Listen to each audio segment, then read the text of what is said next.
In today's video, I'm going to teach you how to add guests on ClickUp Quick Guide.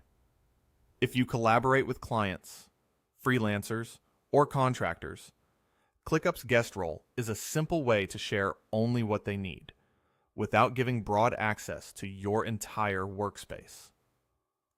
Guests can be view-only or have limited permissions, and you can share from the folder level down.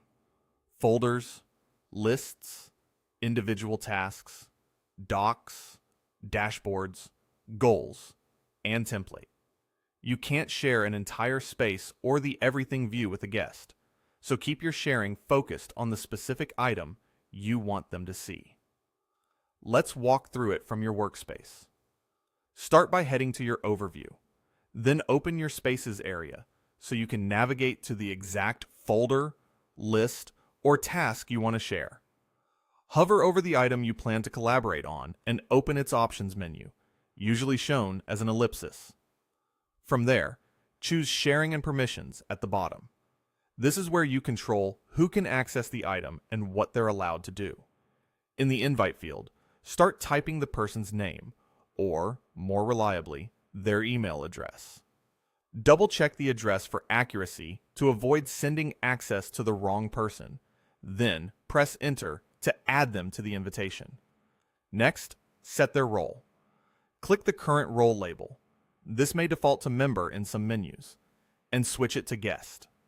Now define exactly what a guest can do. If you want them to make changes, choose a permission like Full Edit. In many cases, you'll see an option labeled something like Can Edit Tasks in this list, which grants them the ability to edit tasks and their settings within that specific list.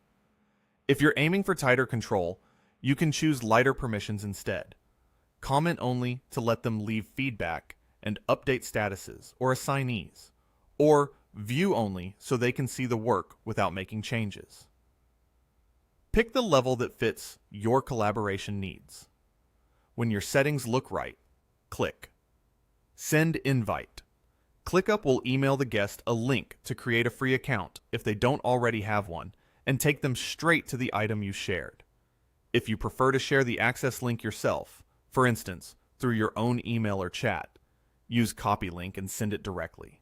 And that's it. You've successfully invited a guest and tailored their permissions so they can collaborate confidently without overexposing your workspace. If you found this helpful, hit like and subscribe for more quick guides. See you next time.